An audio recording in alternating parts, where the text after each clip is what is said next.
Good evening, everyone. And this meeting is being recorded. Hang on a second.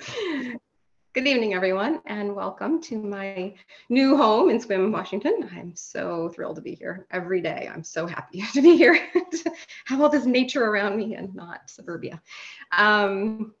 So I want to quickly say thank you to Celine. I know she said she bugged me about giving this talk, only because I'm a little shy and I've never really talked about like the breadth of my work before. I've taught classes online, but I haven't really done a talk where I go through my process. So thank you, Celine, for inviting me, and thank you, Book Arts Guild, for inviting me. And I will get started. I'm going to share my screen. I created a presentation for you, and hopefully it will help. I always think that you should have visuals for these things. So let's do this. So can everyone see my playing with paper? Okay. So I want to start by saying, and I had a little blurb that Celine printed on the website. I wanted to tell you a couple of things about myself that might not seem related to being a book artist, but I'm hoping that as we go through this talk, you'll see how it's all kind of connected. And so those two things are that as a child in an elementary and middle school band, I played drums in the percussion section. I was the only girl in the late 1970s and early 80s. Wasn't a thing girls did. But to his credit, my band teacher never asked if I wanted to play something else, and he never tried to discourage me. So I played drums. And when it came time to decide what I wanted to do with my life, I was a senior in college. I was between research scientist and teacher. I went the teaching route, and I didn't want to just be any old kind of teacher. I decided I wanted to be a teacher of the deaf. So I learned American Sign Language, and I taught in American Sign Language. And although those things might not seem related to my art, they kind of inform it, and hopefully you'll see how. So there's that. I was actually supposed to go to this cute picture for that bit of the talk. There's me teaching when I was very young, 25-year-old. And I couldn't find a picture of me playing the drums in band, so and not only did I play the drums, but I played the timpanis because I was the only one who could read music. Everyone else just knew the beats that they were supposed to play, but I played piano too, so I got the job of playing the timpanis. So that's that. And I thought I'd start you out with some of my early books. And as you can see from this composite, I liked a lot of different structures. In fact, that's what I started out liking paper, and the whole scrapbooking craze was a thing in the late 90s. And I had just had 2 babies, and I did some scrapbooks for them, but I got bored very quickly with doing scrapbooking. But the paper, I just loved it. And so I wanted to do other things with it. And I've always done origami throughout my life. And so I did a little bit of that, but I borrowed a book at the library that had these folded book structures, and I was hooked. And I've been doing book arts ever since. So that was probably 2000, 2001. These are some of the early books that I made, and you can just see that I was really exploring a lot of different materials, a lot of different styles of books. I made some very traditional, signatures and sewn and bound and hardcover, but that was not my jam. I also tried to do text and image on pages, and that also was, it was a struggle, and it never felt like it was quite right. And so I fell in love with structures, and I kind of just kept playing with the structures. So this gives you some idea of some of the things I've done. This book over here on the left is made of vintage globes, and it's the shapes of the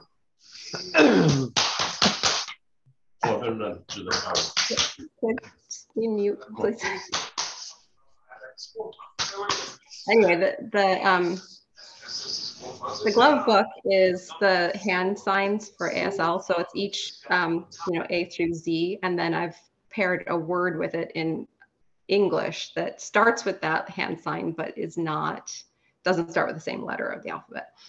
And then this is a flag book down here that has vintage postage stamps and cancellations on it. This one is also made with vintage materials. and is called Resilient Mainsprings. And I think this actually has little poems curled up in this was from a long time ago, but I think there's little poems curled up in there. Anyway, just to give you a sampling of some of my older styles of books.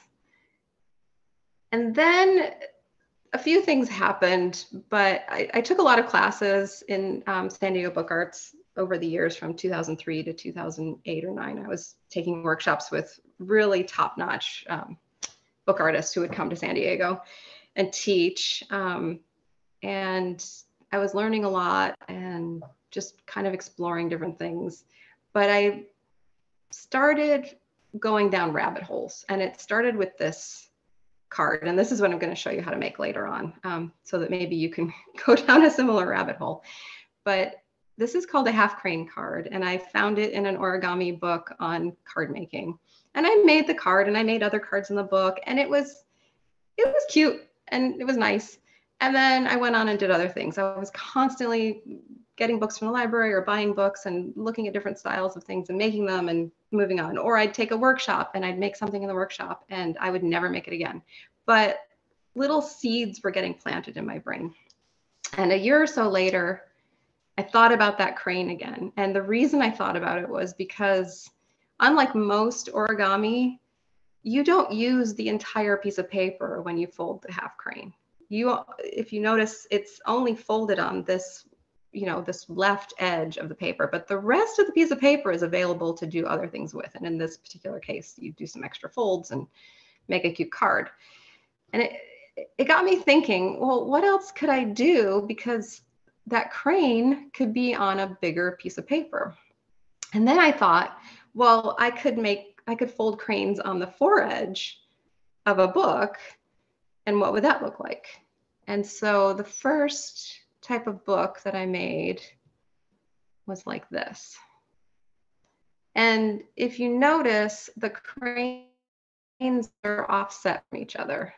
And I remember I used to just fold scraps of paper wherever I happened to be. And I had a piece of paper at a movie theater and I tore it up and I folded two cranes on a rectangular piece of paper so that, instead of just one folded on the edge, I had folded two of them. This shows three, but I folded two. But it had this weird gap in the middle. There was this big empty space. Actually, I think if I go forward a couple, you can see. Yeah, here we go. So it made a big gap like you see on the left here. See how there's this big hole in the middle? And I thought, well, that doesn't look very nice. But then I thought, well, if I make a crane that's centered on another page, and what would that look like? So I folded a second piece of paper and made a single crane. And then when you put those all together, it makes a book that looks like these. So you get two on one page and one on another.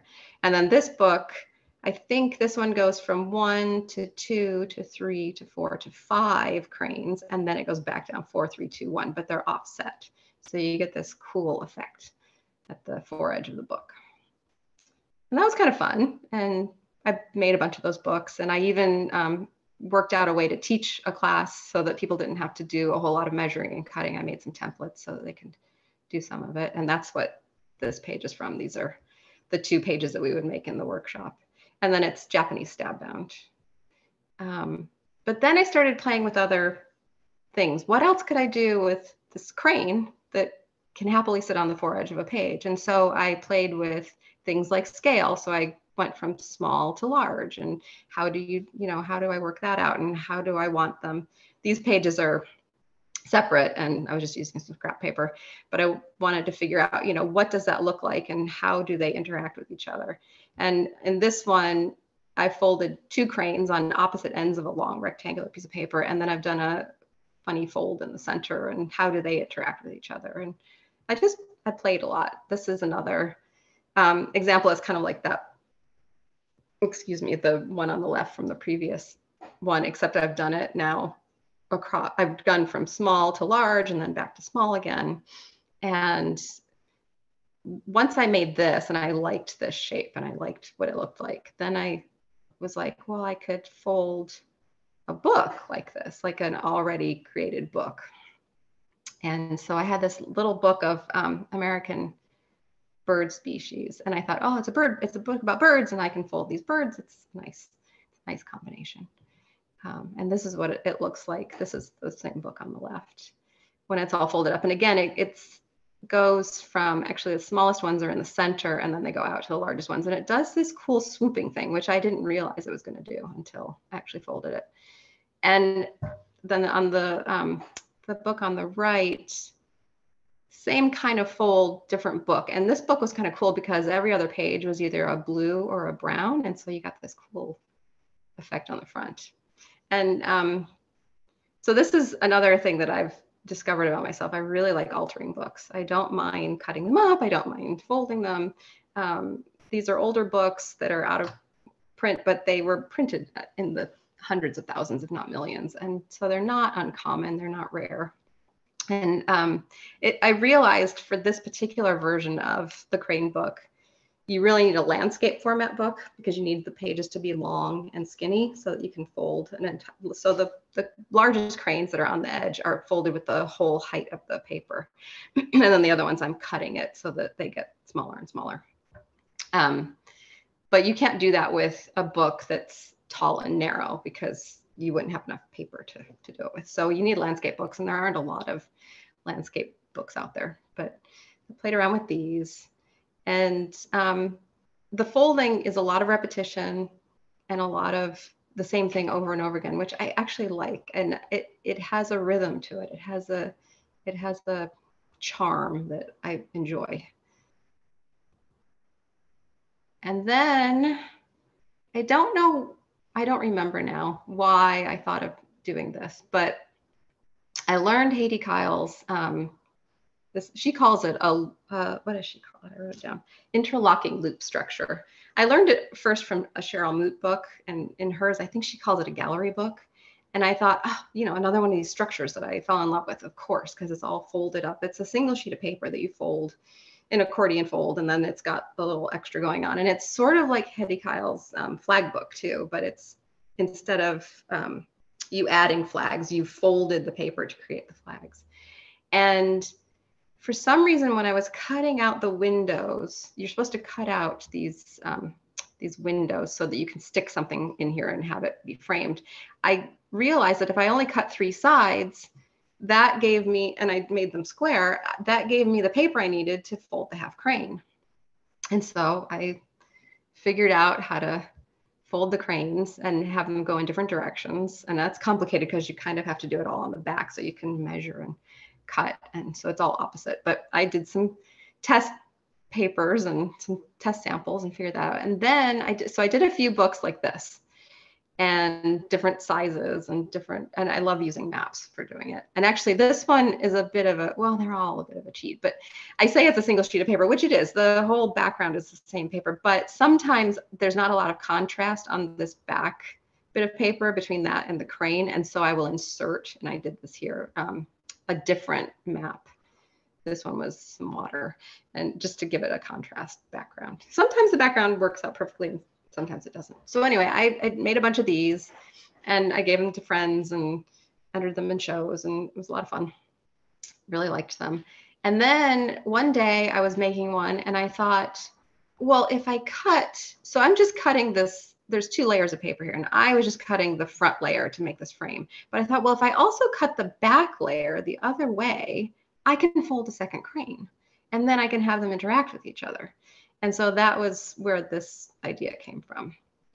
And I don't remember what that book is called. Did I write that down? I did not. Anyway, it doesn't matter.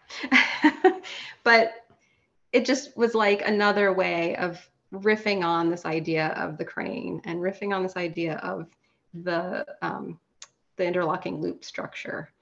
And I sent this, actually this was on the table for San Diego Book Arts at, what is that every other year show in San Francisco that they have for book arts? I can't remember what it's called. I'm sure some of you know. Anyway, we got a table there and they put this out, and a lot of people looked at it and they didn't know how I'd made it because it's a continuous piece of paper and it's confusing when you just see it.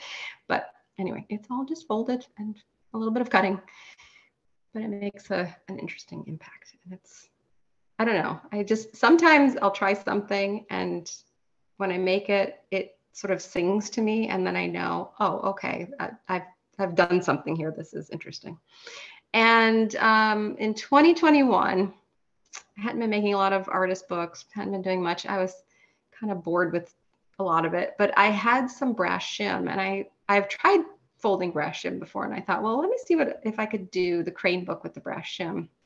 And I don't know if you can tell in this picture, I folded the top 3 and I folded the bottom 3, but the middle 3, I've just left it scored, because it turns out, and you'll see this when we do it with paper, you have to fold and then unfold certain parts of the crane. You can't do that with metal. It'll break if you fold it and then unfold it and then fold it again. So I had to score all the lines and then collapse it kind of all together.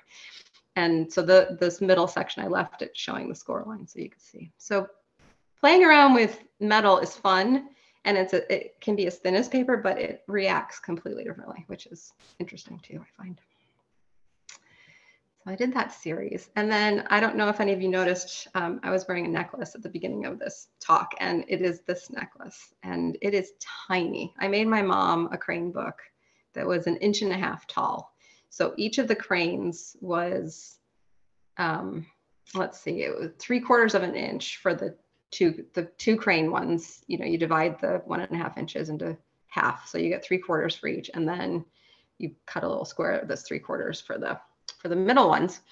And I said, oh, I wish I could do it a little smaller. And she's like, oh, you can. And so I took that as a challenge, and I folded this one, and it's only 1 inch high. So that means each of those cranes are folded from 1/2 inch squares. But because when I show you the cranes, you only actually use half of that height to fold the crane. So they're really only 1/4 inch. And I did this before I needed glasses, because I don't think I could do it now. And I found that the trick with folding very tiny things is to use very thin paper. So this is actually tracing paper that I colored with, I think, alcohol ink or something. So it's very thin. You need thin, or you can't do small. Anyway, I'm just going to review a little bit. I'm not quite finished with this section, but I found that after I fell in love with all these structures, and then I got hooked on a certain theme. In this case, the first theme I really got hooked on was the cranes. Then what I did was I played with materials. I played with sizes. I played with scale. I played with quantity. I played with, you know, what else can I do with this? I was constantly asking myself, well, what if I try this? And sometimes it would come out meh, and sometimes it would come out exactly as I expected it to. But sometimes it would be this magical thing that I wasn't expecting. And it just, I don't know, for some reason that makes my brain happy. And now we come to today. So in preparing for this talk, I was going around and digging through all my boxes of old bits and pieces and finding my old prototypes and some of the pieces that I've made, just so that I could photograph them and put them in the slide. And I came across a box that had a bunch of these cranes that are actually, it's the original paper would be twice as wide as it is tall. So I could fold a crane on each side, basically. And I'd made a bunch of these probably 7 years ago, and I'd stuck them in this box. I remember sort of playing around with them. They could kind of slot together, but I didn't really know what to do with them. And the other day I got them out, and I was like, I should be able to do something with this. And again, I was just messing around, slotting them together, playing around. And eventually I came up with this arch, and I really liked it. Something about it just did that thing where my inside smiled, and I was like, yeah, this looks good.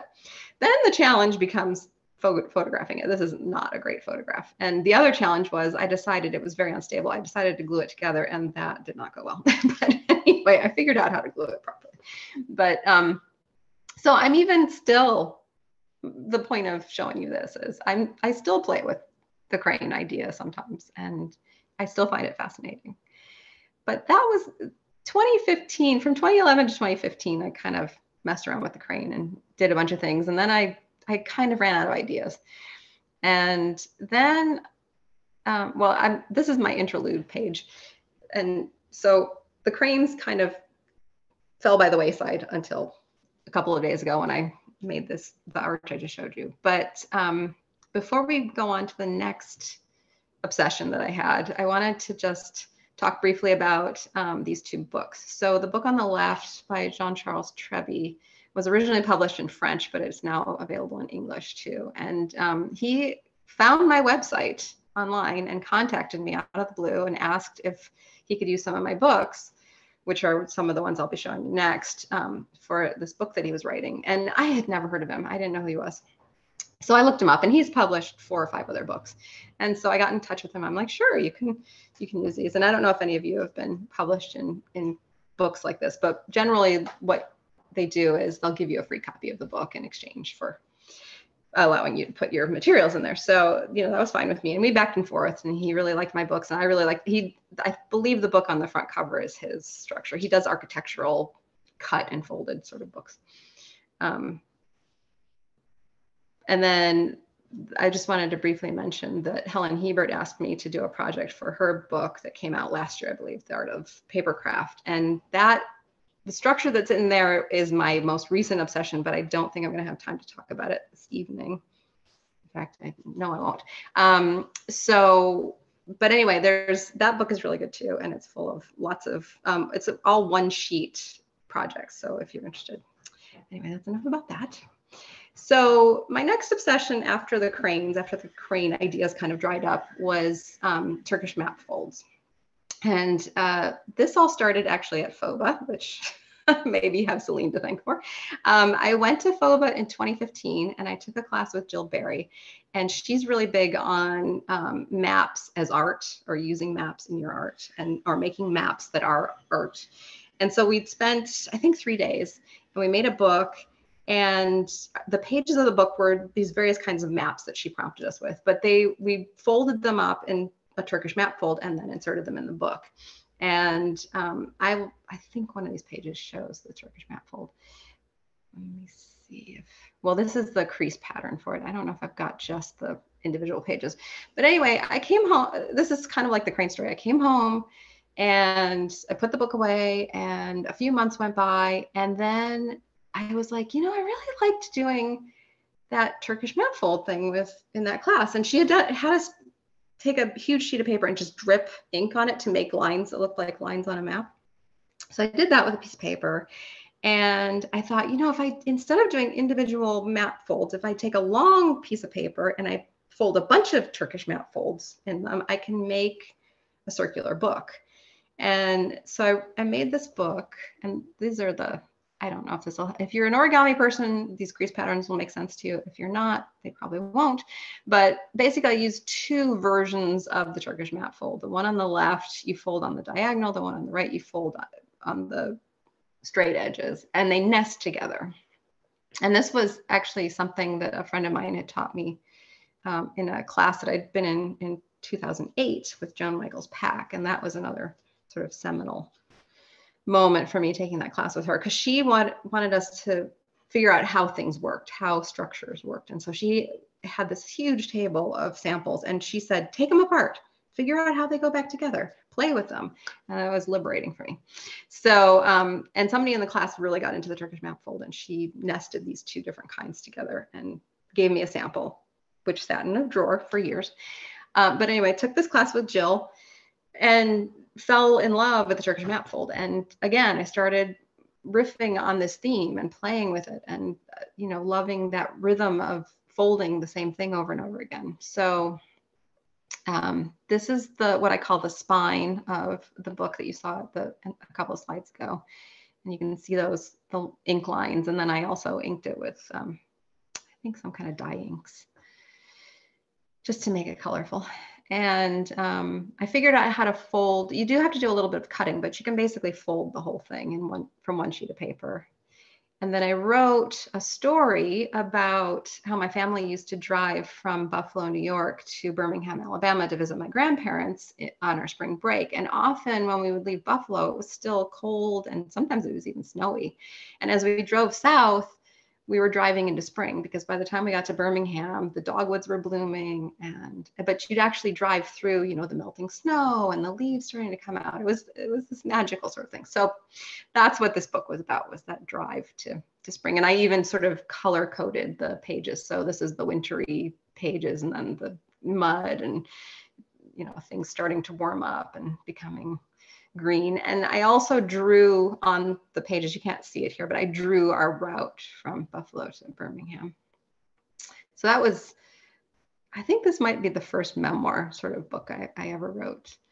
And then I did another one. This one's only 4 pages. The other one was 5. Same structure.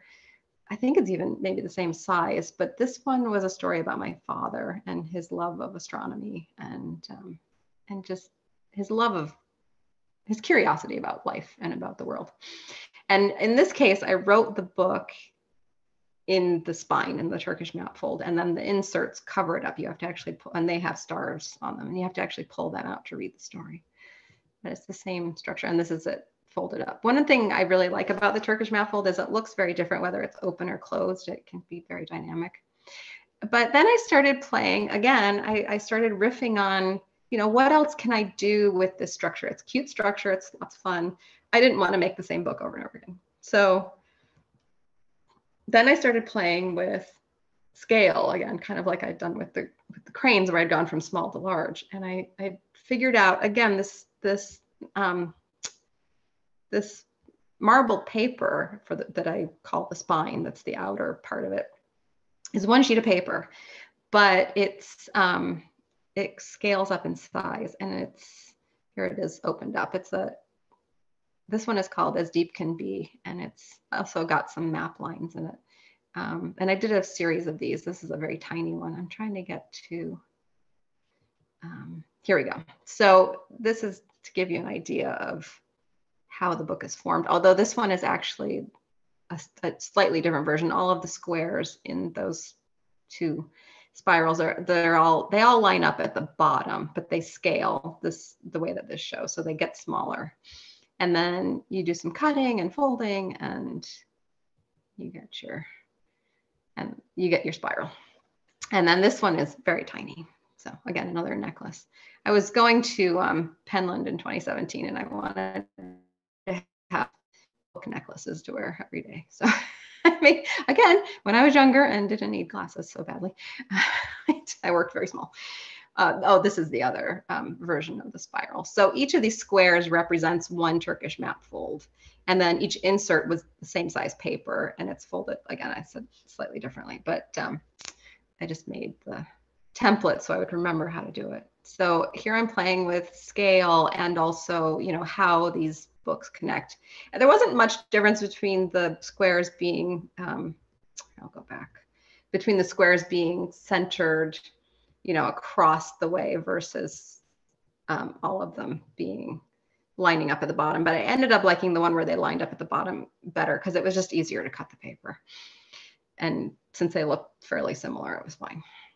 But they did this cool spiral thing, and I really liked that. And then, so up till now, the Turkish map folds have all been done with squares. And then I got to thinking, well, what happens if you fold a Turkish map fold with a rectangle instead of a square? What does that do? And it does something really interesting, actually. It does not, this was one of these unexpected results that I didn't see coming. So I folded up a scrap piece of paper, and it kind of, you have to cut it in a weird way, but it kind of goes back and forth, and I'll show it to you closed. So it just looks completely different. That doesn't look anything like the spirals or the 2 memoir books that I've done before. You get a completely different shape. It's very asymmetrical, interesting, loved it. Made that zing in my chest again to tell me that, oh yeah, you're onto something. And then I didn't really do much with this beyond, I think I just made a few samples, and I didn't really know where to go from there. So kind of left that one. And I've inserted this. I'm not sure all of this is chronological, but this is another map book, and this one is much more leaning into a map. And I got into doing some detailed cutting. I'd been doing detailed map cutting off and on, but this one combines the map fold with the cut map, which I hadn't done before. And this one I'd actually cut, I'd folded the paper first. The white paper is the outside. I'd actually done all the folds first, then I unfolded it. And it's a little hard to tell in this image. Maybe you can see it in the next one. I had folded the paper in half before I cut each section so that it mirrors each of the 4 sections have a mirror image of the cut. And again, it did some interesting things. It looks cool from the edge. It looks very different than it does when it's spread out like this. And this is not quite the Turkish map fold. It doesn't have all of the detailed folds in it, but it's sort of the base of that. So I'm playing with, you know, cutting into the paper now. And then this is just the cut portion of it. It's a little hard to see on here. And just a second. Take a sip of water. And then this one is a fairly recent book. I made this last year, but it's similar to a book that I made a few years earlier, so I've done the squares with the Turkish map fold. I've done the rectangles, and that's been interesting. And then again, I don't remember where this thought came from, but I was wondering what would happen if I used parallelograms instead of squares or rectangles. What's that going to look like? And I believe that, I don't remember, I think they're square parallelograms. So all the sides are the same length, but it's on a tilt. And it's not even on much of a tilt. Now this one, it is not a continuous sheet of paper. Each section is folded individually because I couldn't make it work out to do it as a single sheet of paper. So I broke my rule of making it one long continuous sheet of paper. But this one goes all over the place. It does wacky stuff and it's great. I love it. You know, it was unexpected. I didn't see this coming. I just folded it up and it did this cool thing. And I thought, well, that's neat. And that's what I love. There's something about the rhythm of the folding and the rhythm of repeating something over and over again, and maybe, you know, riffing on it and changing it a bit. And it just, I don't know, it just does something in my brain that I like. And if you haven't figured it out by now, that was also what attracted me to drumming and to ASL initially, is there's a rhythm. Well, obviously in drumming, there's a rhythm and a beat. And I don't know, I was always tuned into that. So that's how they are related. And then ASL, I remember, is there another picture? Oh yeah, there's a couple more pictures, but I remember when I was learning ASL like really intensely, we did an intense summer class and we were having to finger spell a lot. And finger spelling is one of the hardest things to do. You have to spell words out with your fingers. And I realized at some point when I started to get good at it, that I didn't have to worry about making the hand shapes so much as I had to think about where my thumb was going, because your thumb kind of moves around a lot when you're making the different hand shapes, and there's a rhythm to it. And I loved that. I don't know. I've always been attracted to rhythm. So that's how all those things interrelate. Anyway, this is showing you the crease patterns for the parallelogram Turkish map folds. And again, if you know origami, this will make sense. If you don't, it may not, but you can look up the Turkish map fold. It's a fairly easy fold, and maybe you will like to play around with it too. But it just, when it folds up, it just does interesting things. And as recently as last fall, I have a monthly origami group that meets, and one of the members was teaching something, and it wasn't even a map fold thing, but he got partway through the fold and I was like, oh, this is kind of like the Turkish map fold. So I took it in that direction, but that wasn't where he was taking it, somewhere else. It makes a little pocket thing, but I realized I could make it into the Turkish map fold, but it would have this extra little diamond fold in the center, which I thought was really cool. So I did one of my cut map things with that. But anyway, I'm just kind of always looking for ways to do it in a different way. And I believe that is the end of my sharing of my slides. So let me stop sharing. And then, I don't know, do we want to do questions first, or do we, I was thinking about doing the demo first and then doing questions. Does that work for people?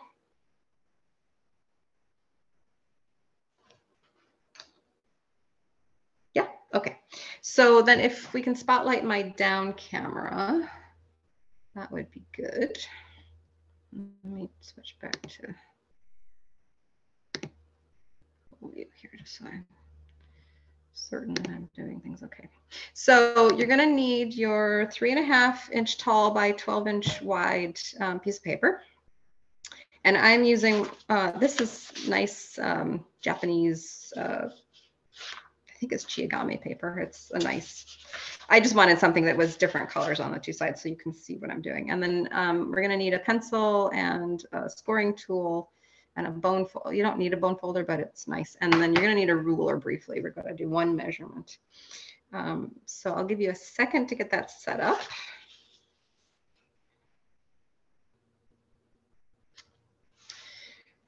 And you wanna start on the, let's see.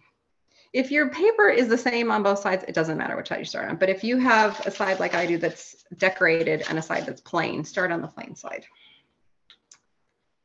And the first thing we're going to do is take your ruler, and I'm going to measure from the left side towards the top, and I'm going to mark at 5 inches. Just make a little mark. And then go to the bottom and do the same thing. Just measure out 5 inches and make a little mark. And you probably can't see that on my, oh, you know what? I'm gonna do a couple of things. I'm gonna zoom you in a little bit. And I'm going to change my lighting. Tip it down. Hang on, let me rearrange. Give people time to.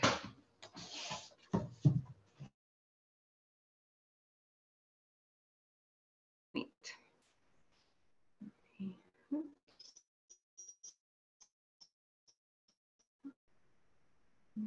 Make it brighter.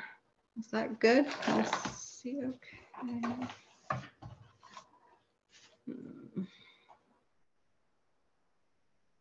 Oh, that's.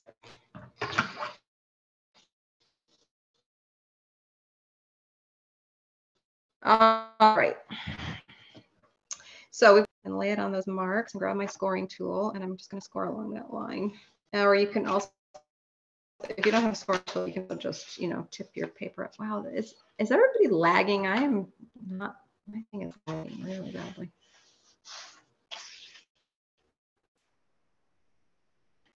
Yeah, it's interrupting a little bit now and again, Gina, but it picks back up. Okay. From my perspective, it looks really slow. All right, so I've scored that 5 inches, and you can fold it over. And just give it a decent crease, and then open it back up, and then you're done with the ruler. You don't need that anymore. And then where we made that score line, we're going to take the right hand edge of the paper, and we're going to fold it at an angle so we can hold that score line down. Was that at 5 or 5.5? At 5 inches. 5, thank you. So we have 5 inches unfolded over on the left, and then we've got 7 inches on the right that we're starting to do things with. So I've just made a diagonal crease along that 5 inch crease that we've made in the previous step. And then keep that folded up. And what you're going to do, I'm going to flip this whole thing over. And then this piece up here on the top, I'm going to fold down along that fold line at the 5 inches and also along the bottom edge. And it should, in an ideal world, line up at the top, but mine doesn't quite, but that's okay. So now we've got this sort of zigzaggy thing going on. And that's the right-hand side of our card. Now with this 5 inch section, I'm going to teach you how to fold the half crane. And then you can go off and explore all the wonderful things that you can do with a half crane. And like I said, it's really unique in origami to have something that you can fold with just without folding your whole piece of paper. And that's why it opens up so many possibilities. But anyway, now we're going to fold the crane. If so, you can leave this half folded up. If it's fine to leave it folded up. We'll just leave it like that. All right, so we're going to start at the upper left corner of the unfolded side, and we're going to bring that down to the bottom so that this side edge lines up with the bottom edge. We're going to do a diagonal crease, and just be as accurate as you can about this fold.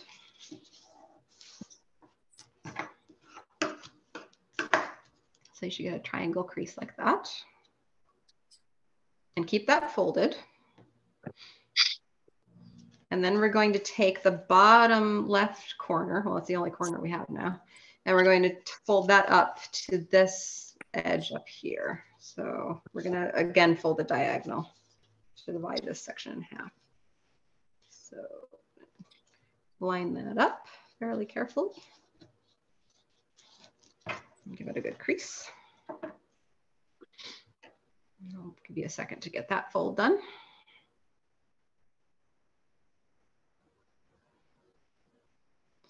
Okay, so now we have 2 layers of paper. We've got this fold that we just made, and then we've got the layers of paper underneath. So we're just going to lift up this piece we just folded down, and there's sort of a pocket in here, and we're going to do what's called a squash fold. And I like to take my bone folder or my scoring tool, and I like to stick it in, especially if I'm doing really tiny ones. I like to stick it in this pocket to help me open it up, because what we want to do is open it and flatten it into a square. So the other way to look at this is we have a crease running along this edge, and we want it to line up with the crease that we can see on the inside here. And maybe if you just watch me do it, it'll make sense. But you're going to just sort of flatten it all out, and it'll make this square shape. And it all happens at the center point where that old crease was. So let me do that again. We have this crease, and we're going to pull up this top layer and sort of start pinching this down. And if you need a little help, stick your bone folder in there and start flattening it so that that diagonal line lines up with the diagonal on the inside. And this point goes to this corner down here. And once you get all that lined up, all your straight edges should line up. And you fold the square. So now we've got a flap here and a flap here, 2 halves of this square. And we're going to take each one of those, we're going to take these bottom open edges, and we're going to fold both layers to the center diagonal crease. And this, if you folded a crane before, you might recognize this part of the fold. That's my dishwasher singing, if you can hear it. So you're going to do 1 fold. Remember, start from that bottom right corner edge. If you fold from this other side, it won't work. So make sure you've got the open end of your square, and you're grabbing that edge of the paper and folding this bottom edge to the center crease. And then you're going to do the same thing on the other side. This right side edge is going to fold in to the center crease. And I don't want you to fold all the way to the center. Leave a little gap, so the 2 sides shouldn't quite meet. I like to fold just to either side of the crease line in the middle. If they butt up against each other, or if they overlap when we do 2 steps from now, it's going to be unhappy, but it'll still work. But just give them, it's okay if there's, I don't know if you can see that, but there's a little bit of a gap there. Okay, so keep those folded, and then we need to make a crease along this top folded edge. And I like to just do it with my scoring tool, but you can also, the paper is thick enough, but you can also lift up your paper and just give it a little pinch crease across there. Sometimes it pinches across here, and I don't like the way that looks, so that's why I do it with my score tool. But you can do it however you want. So once you've done your score or your crease along this little triangle top edge of your kite shape, you're going to open up these 2 flaps, and then you're going to open up not all of the layers, but just this very top layer, and you're going to open it up to that crease we just made with the score tool. See how it starts to want to open. And then you've got 2 folds going the proper way at the bottom here. They want to collapse, but the top two creases that are sort of diagonal, they're mountain folds right now, and you need to make them be valley folds. So just reverse, just sort of gently coax them. So the paper keeps opening up and folds up into this big diamond shape. And I'll do that again really quick. So we were here with our two flaps folded in. We're going to unfold them. I'm going to open up this top layer of paper. We're going to open it, stand it up right until we reach that crease that we made up here. Whoops, let me do it this way, up here. So sort of stand it up. And as you're pulling it back, as you're going back towards flattening it out, these bottom two creases will want to fold in, but the two at the top, you're going to reverse. And just sort of gently coax the paper. And then it should look like this. So we're almost there. Now we're going to go, we have two symmetrical sides. We've got a left and a right-ish. And so I'm going to take the right side and I'm going to fold it over the left. And this is where you didn't want those, this is why you didn't want those papers to be touching each other, because you need a little gap so that they fold nicely. So just take that right side, fold it over the left side so that it's folded in half. And now we've got part of the head, and this is going to become the body and the wing.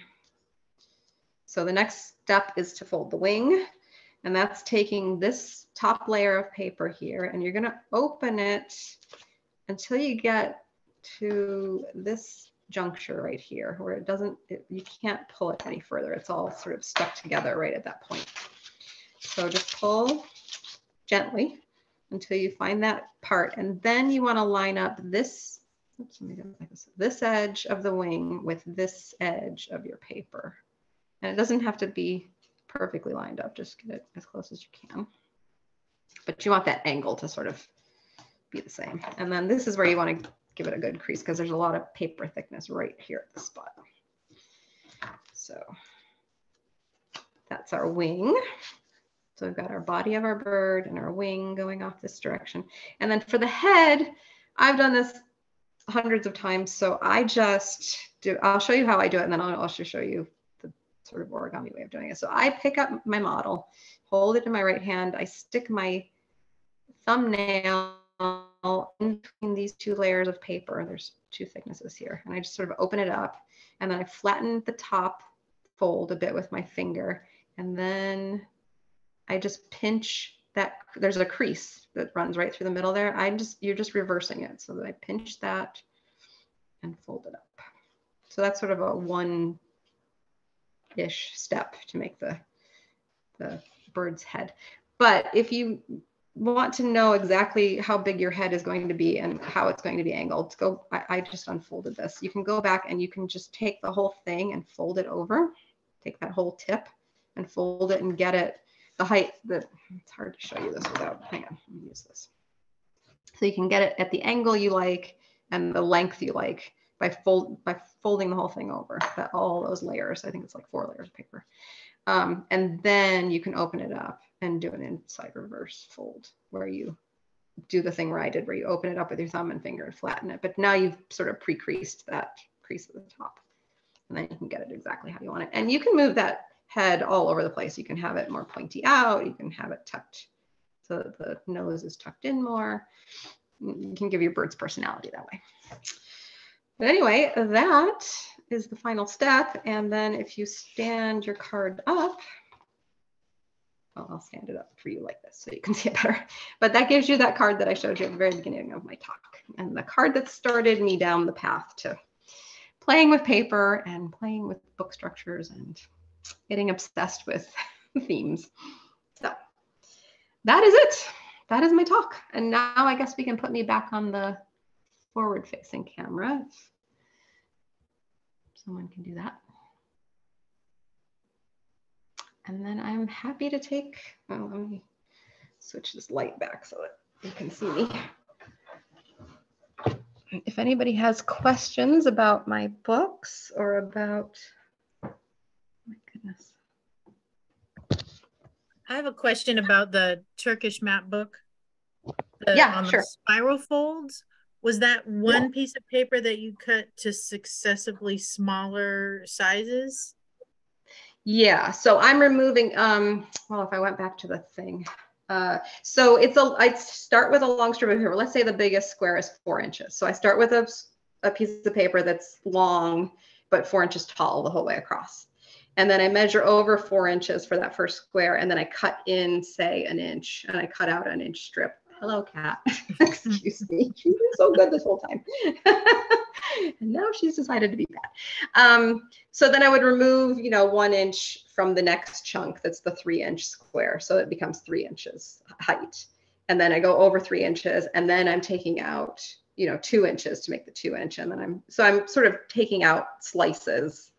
And so I end up in the end with this sort of stair step down piece of paper. So it's all one sheet, but I've had to cut a bunch of stuff out of it. And then you fold successively smaller Turkish maps in each of those squares. Yeah, and you do have to do some cuts at the bottom. Well, actually in both places, because one of the parts of the fold here, there's my Turkish. So let me show you the Turkish map fold. Got my piece of origami paper, and mine is actually slightly modified, but no, this is the, oh, you want to do it here? Oh, this is the Turkish map fold. That's okay. This is good. So this is what it looks like closed. And when it opens, the whole point of map folds is to take a big sheet of paper and make it small. So it's like this size. It's the size of folded up, and then it pops open to be this big thing. And so yeah, each one of those sections would be folded, but see where these 4 corners fold in? You have to actually cut, not at the top of these, the stair step ones, because that's already free. This paper is already not attached, but down here, this would be attached to the next square. So you actually have to cut this part right here. Ah. So then it's only still attached kind of in the middle here. So you do have to do some manipulating and some cutting. It's not as straightforward as just trimming off the excess and then folding it up, because it would bind up here. You couldn't fold this one in and have the other one folding in the opposite way. The paper doesn't do that. So I realized you had to make some cuts. But what I first did was I made individual squares, taped them together, and saw how the paper was interacting. And then I was able to sort of backwards engineer doing it as a long piece of paper. And don't ask me why I would prefer to do it. I mean, I think I don't like glue very much. So I prefer to have a single sheet of paper and figure out how to fold it from that than to have to glue pieces together. Because like when I did I have the other parallelogram book here. When I made this, I had to make these hinges for the back, see? And I had to glue them. And then you have to be precise. And I would prefer to just have it be a single piece of paper, because then you don't have to deal with glue. If you know what I mean. But you have to do the same thing with the Turkish map fold book that isn't different sizes. So these are, I've switched to, these are all the same size map fold. When it's closed, it's all the same size, but you also have to cut in between where that one fold goes. You have to cut the paper. Otherwise, even when they're the same size. Yeah. So no matter what, you have to do some cutting. Now with the Oxford Blues one, there's no cuts, because you don't do all that extra folding. It's just the base triangular fold. So the paper doesn't need to be cut to make that fold happen.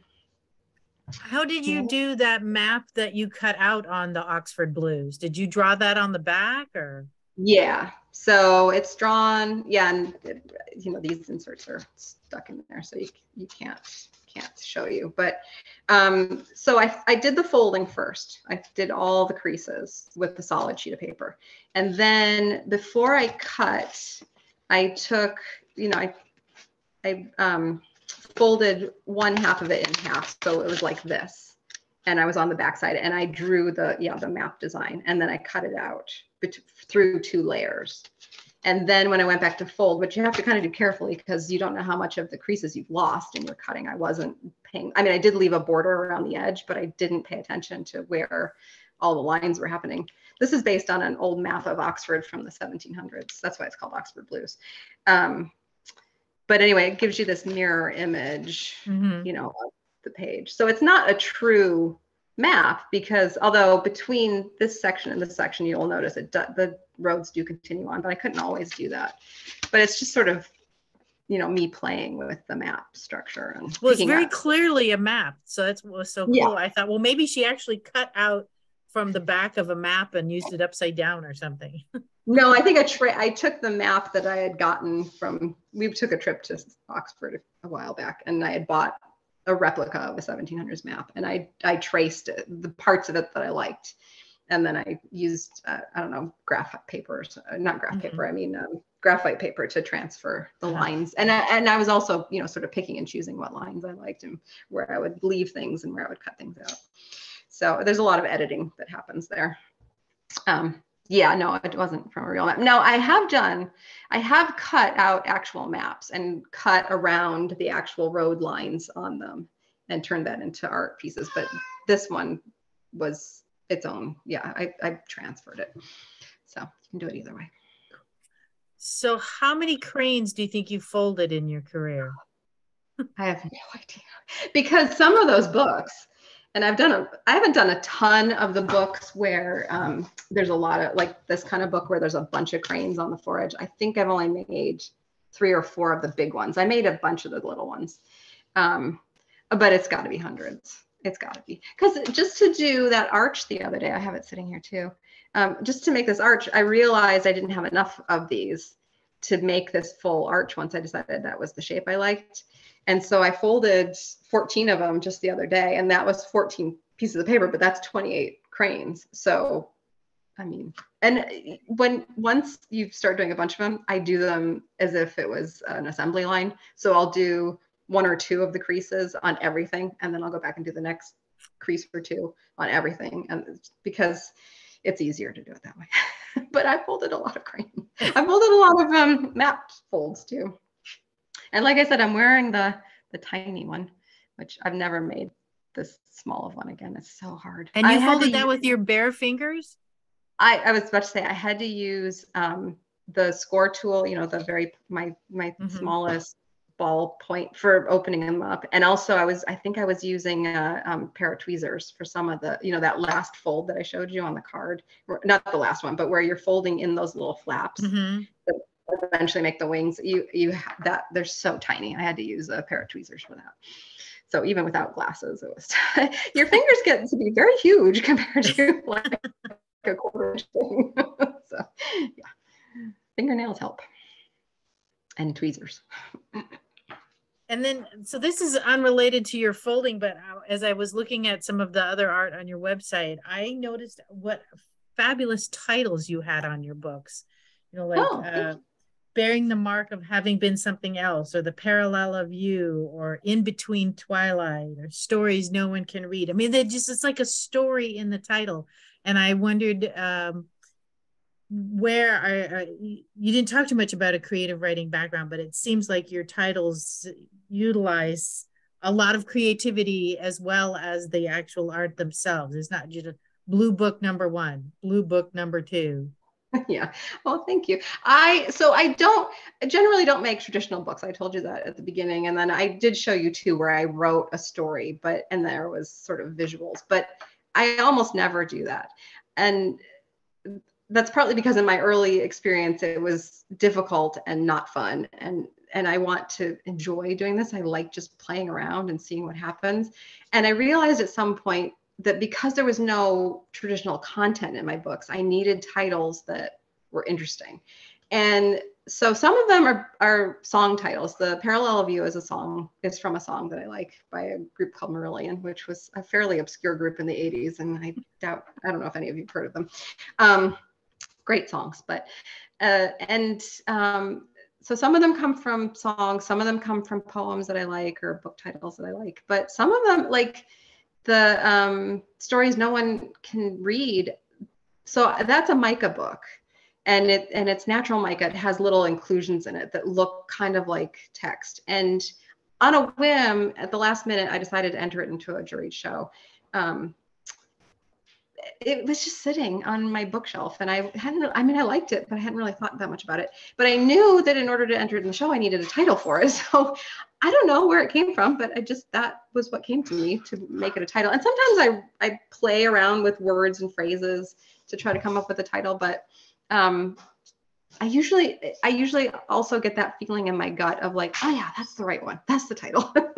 And the one about showing signs of having been something else, that was another parallelogram book, and everything went wrong on that book. I was putting it together and I glued something wrong and I had to tear it off, and that tore the paper. And then there was something else where I had to like cover up a mistake that I'd made. And that's why I titled it that, because it looks nice, as a whole sculpture thing. But if you look at it carefully, you realize, oh, I was punching holes because I decided to use, what are they? Not brads, not rivets. What are they called?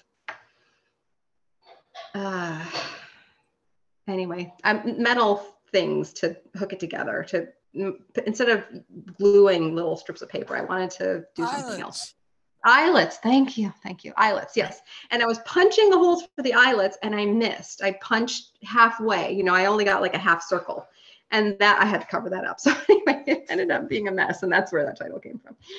But I do occasionally write poetry, but it's so funny that you said that about creative writing, because I was a science major. I was a mathy person. So I don't think of myself as a creative writer at all. Although I am doing a memoir class and group project right now, and so I am writing. But yeah, no, I mess around with a riff on words and phrases that I associate with the piece that I've made until I come up with something that sings in my head. And I often think that the titles of my pieces are what help people to know what they are about, and because they don't have words and imagery per se. So yeah, I agree. Those are real. The titles really add to the piece. I can appreciate the effort that you make for them.